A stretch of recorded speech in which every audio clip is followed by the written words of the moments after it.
Okay, welcome to Comfy Act number 2. This is your first bonus video. We're going to talk about martial arts. Alright, I can do martial arts all day, so I'm going to make this video extremely short. Because that way I won't take up your time and make you waste your time when you can just go straight to Monologue Monday after the second bonus video. Look, martial arts has been my life. And today I made 2 martial art video things for a TikTok. And the whole thing is that martial arts is the only thing that's never let me down in life. It's always been that one thing that's helped me up and kept me up, and it's always been there. It's never let me down. It's never stabbed me in the back. It's never avoided me. It's never told me to go to hell. It's never slammed the door in my face. And above all else, it's a part of who I am. It is what I do. It is the only damn thing I've ever been good at in my fucking life. Now, if you want to do martial arts, I'm going to make this video specifically about that. All right, so we're gonna do no demonstrations. We're gonna talk about martial arts and your body size by height, not by weight, only by height, because I want you to be safe when you decide, or if you decide you want to do martial arts. Okay, so I'm 5'3.5", and this is my policy. You don't have to like it. But 6'1" is where you're on the cusp of what you should do and what you shan't do, or should not do, or cannot do. It's nothing you can't do. It's just that I don't recommend certain martial arts. So here's my policy. If you're 6 foot and below, all martial arts is the way to go. If you're 6'2" and above, not all martial arts will show you love. Now, let me explain that before people get mad. I'm 5'3.5", yo. I am the biggest target no matter where I go because of my size. That doesn't make me any less dangerous than anybody who's 6'1", or 6'2", 6'3". Alright, so there are some martial arts that's just not going to work because you're tall. Alright, now I'm not going to say you can't take them or do them. You're just going to have a struggle trying to figure out the appropriate move for the appropriate move for your body, you know. Like if I'm throwing a jab and you're taller, you're going to have to get in close enough to throw that jab, which means if I do Kung Fu, I can block and break it and then pull you and then strike. And if I block, break, pull, and throw a knee and then a strike, I'm doing simple shit that's Kung Fu. Alright? Now, if you're taller than me, if you're like 6'4" and I'm throwing a punch, you're just going to need to evade it. Yeah, which won't be difficult because you can just put your hand on my forehead and I'll just be Wolverining the fuck out of air. But then you're going to have to come in to stop me. So it's going to be a catch-22 because as long as you're holding me, I can't reach you unless I use my legs because my arms are too short to box with a god, as they tell you. And I would just say, I'm going to use my legs. Then I'm going to kick your fucking knee from under you and try to break that son bitch. And then when you go down, I'm going to come up because I can kick your knee and pull you. And then I can snap your elbow and then punch you. You understand where we're going here? Now, if you're like 6'2", 4, and 8, Kung Fu is close quarters combat.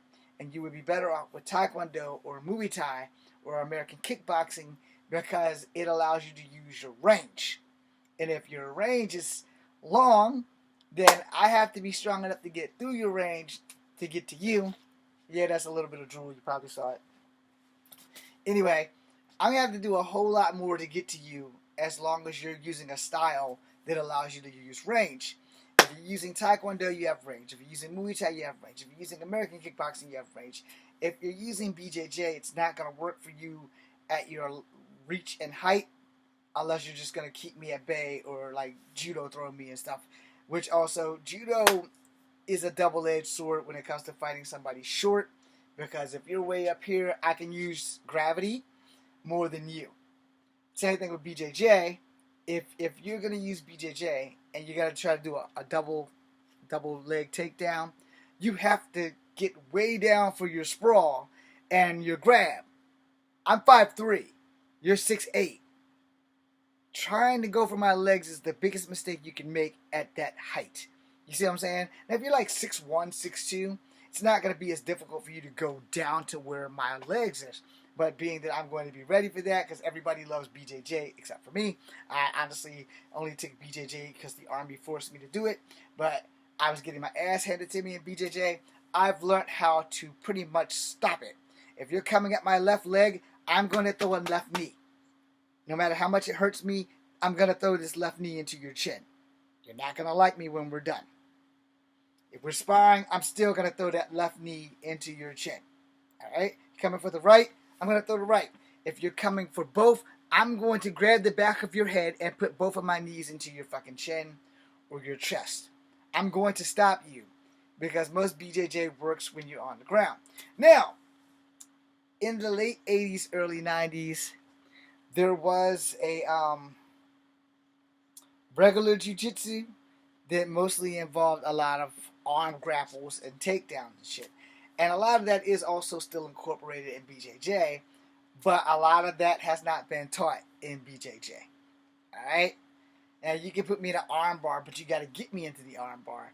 And for jiu-jitsu itself, not BJJ, it's the same fucking shit, but BJJ is more ground and pound versus regular jiu-jitsu where you're standing up and you're locking and arm dragging and all this other shit. If we're doing that, we're going to have a fun time. Alright? We haven't been BJJ, I'm going to get my ass kicked. Just go on and call it what it is. If it's a real fight, then I'm not going to get my ass kicked because it's a real fight, which means you're not going to come down and try to sprawl because I'm expecting you to do that if you do BJJ, and the first damn thing they teach you in BJJ class is to sprawl. The problem with that is I'm short. Your sprawl is a death trap for you. Because if you're sprawling and you're like, I'm going to sprawl and I'm going to come down. I'm going to drop and come down. And I'm going to grab you by the back of your head. Boom, boom, boom. It's like, that's not BJJ. No, that's fucking fighting. You drop the sprawl. I'm 5'3". You think I'm going to sit there and let you drop sprawl and single leg or double leg take me down? No, fuck that shit. But in the event that you do, you're right there for a triangle. You're right there for a triangle choke. You literally are right there. I'm small. I'm 5'3.5". You are literally putting yourself in a place where the advantage is mine versus yours. Now, if you take me down and knock the wind out of me, you may have a fucking fighting chance. But if we're starting like on ground one, where I'm on the ground and we're rolling, and I gotta do the clip, C-clamp, roll, you just drop dead weight. You're sitting on my stomach and my chest, so it's not like I'm gonna be able to breathe long enough to get you off. Alright, the lapel, your job is here, and my job is here. I have to C-cup your arm, which means my arm's up here, and my other arm's over here. So I gotta C-cup and roll your shit. If I am not strong enough here, that shit ain't gonna work. That's the fucking reality of it. This is the thing about martial arts that people tend to leave off. They tend to leave off the fucking reality of your weight does matter when somebody's sitting on you and you can't fucking budge them off. You need a backup plan. In the Army, my backup plan was headbutt my partner in the dick. I couldn't get him off me. He was 6'8", y'all. He was 300 pounds of slim muscle. He was not fat. He was like straight like a fucking stick, but he was a cut stick. And so he was like, and I couldn't move him. Anytime I got him off, he let me get him off me. So, but when he really sat down and he had the lapel grip, there was nothing I could do. I struggled and struggled, and then I decided, okay, I'm going to do something the drill sergeants clearly don't know, because I've been fighting all my motherfucking life. I took my hands off of his arms. I came through, I broke his grip like this, and I grabbed his thighs, and I slid him up, and I headbutted him in his shit. I slid from under him, and I put him in a rear neck and choke. I am sorry for that. I am a realist. If you're 300 pounds and I'm 150, I'm not rolling you the fuck off me. I am your victim. Not today, motherfucker. Not any day. I live in reality. I am a small dude. It's kill or be killed when you're small. It's not about Napoleon syndrome. It's about skill set and experience. I went into the Army at 37. Everybody I was sparring with was well under 30. Which means more than likely, because they're all so much bigger than me, they haven't had to actually be in any real fucking fights. I, on the other hand, have had to fight a lot. At 6 to 12, I was forced to fight, and then I only had to fight in defense of myself after that. But everybody's bigger than me. Everybody thinks they can beat my ass because I'm small. I like it like that, because thinking you can fight and knowing you can fight, two different things. Alright? And also, god damn it, I'm getting a phone call. Looks like it might be spam. Or it might be important. I'll have to make a second part.